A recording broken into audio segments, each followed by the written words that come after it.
Hello दोस्तों, आज के इस वीडियो में हम लोग जानेंगे इंडिया के पहले सुपर कंप्यूटर यानी परम 8000 के बारे में।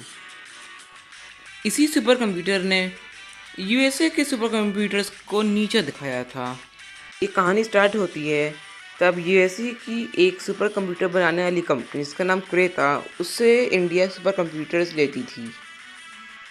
लेकिन बाद में यूएस गवर्नमेंट ने उस सुपर कंप्यूटर्स की एक्सपोर्ट को इंडिया के लिए बैन कर दिया।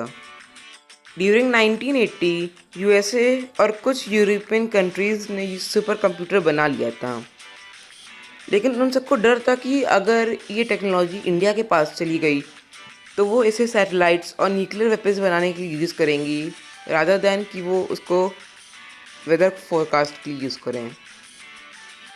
उस समय इंडिया को सुपर कंप्यूटर्स इसलिए चाहिए थे ताकि वो अपने वेदर फोरकास्ट को और एक्यूरेट कर पाएँ। लेकिन तब हर जगह से इंडिया के लिए सुपर कंप्यूटर्स को इंपोर्ट करने के लिए रास्ते बंद हो गए, तो इंडिया ने खुद की साइंटिफिक कम्युनिटी बनाई जिसको नाम दिया गया CDAC, centre for development of advance computing, in March 1988। इस कम्युनिटी का एजेंडा था कि ये इंडिया के लिए एक ऐसा फास्ट सुपर कंप्यूटर बनाए कि वो हर एक साइंटिफिक प्रॉब्लम, मैथमेटिकल प्रॉब्लम को सॉल्व कर सके बहुत कम समय में। इस प्रोजेक्ट को लीड करने के लिए प्राइम मिनिस्टर राजीव गांधी ने मिस्टर वी पे भाटकर को चुना, जिन्होंने अपनी पूरी ज़िंदगी में एक भी सुपर कंप्यूटर नहीं देखा था, लेकिन उनको सुपर कंप्यूटर बनाने के सारे शॉर्टकट्स पता थे। प्राइम मिनिस्टर राजीव गांधी ने डॉक्टर वी पे भाटकर से केवल 3 क्वेश्चंस पूछे। क्या हम इसे बना सकते हैं? भाटकर जी ने कहा कि मैंने अपनी ज़िंदगी में आज तक कोई सुपर कंप्यूटर नहीं देखा है, मैंने केवल क्रेक कंप्यूटर से केवल एक पिक्चर देखी है, लेकिन हाँ, हम लोग बना सकते हैं। फिर राजीव गांधी ने पूछा कि इसको बनाने में कितना समय लगेगा। डॉक्टर भाटकर ने कहा कि जितना समय यूएसए से क्रे कंप्यूटर्स को इंपोर्ट करने में लगेगा उससे भी कम लगेगा। गांधी ने पूछा कि इसमें कितने पैसे लगेंगे। फिर डॉक्टर भाटकर ने कहा कि पूरा इंस्टीट्यूशन बनाने में, पूरी टेक्नोलॉजी को डेवलप करने में और कमीशनिंग और इंस्टॉल करने में इंडिया को क्रे कंप्यूटर्स की कॉस्ट से भी कम कॉस्ट पड़ेगी। राजीव गांधी डॉक्टर भाटकर के आंसर से एकदम सेटिस्फाई हो गए थे और उन्होंने उस प्रोजेक्ट के लिए $30 मिलियन और साथ में 3 साल का समय भी दिया। और फिर 3 साल बाद कुछ ऐसा हुआ जिसकी किसी को उम्मीद ही नहीं थी। पहली बार किसी डेवलपिंग कंट्री ने इतना एडवांस सुपर कंप्यूटर बनाया था। इंडिया ने तब ये सुपर कंप्यूटर बनाया था तो पूरी दुनिया उस समय चौंक गई थी।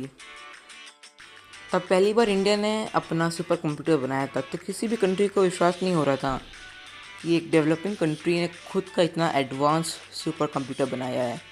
तो किसी भी कंट्री को नहीं विश्वास हुआ, तो डॉक्टर भाटकर इसको एक इंटरनेशनल एग्जीबिशन में ले गए जहाँ पर दुनिया भर के सुपर कंप्यूटर्स आने वाले थे। यहाँ पर उन सारे सुपर कंप्यूटर्स को रैंकिंग दी जाती और तब यहाँ पे परम ने अपनी डिमॉन्स्ट्रेशन किया तो पता चला कि ये कितना पावरफुल एडवांस कंप्यूटर है, और इन्हीं सब स्टैटिस्टिक्स को देखते हुए इसको दुनिया का सेकंड मोस्ट एडवांस्ड और फास्ट कंप्यूटर कहा गया। इसी इंसिडेंट के अगले दिन एक यूएस न्यूज़पेपर ने एक हेडलाइन पब्लिश की, इसमें लिखा था denied super computer, angry India does it. जिसका मतलब तब इंडिया को सुपर कंप्यूटर कहीं से नहीं मिला तो उन्होंने खुद इसको बना के पूरी दुनिया के सामने रखा। और फिर इसके बाद परम को दुनिया का सेकेंड फास्टेस्ट कंप्यूटर घोषित कर दिया गया और इंडिया ने फिर से पूरी दुनिया को अपना लोहा मनवाया। और फिर इंडिया ने परम सुपर कंप्यूटर्स की एक सीरीज़ निकाल दी जिसमें परम 20,000, परम पद्मा। अब इस सीरीज़ में और एडवांस्ड मशीन्स आई हैं जैसे परम ईशान और परम कंचनजंगा। अगर वीडियो अच्छी लगी होगी तो लाइक ज़रूर कर दीजिएगा। ऐसी और वीडियोज़ को पाने के लिए हमारे चैनल को सब्सक्राइब कीजिएगा। Thanks for watching.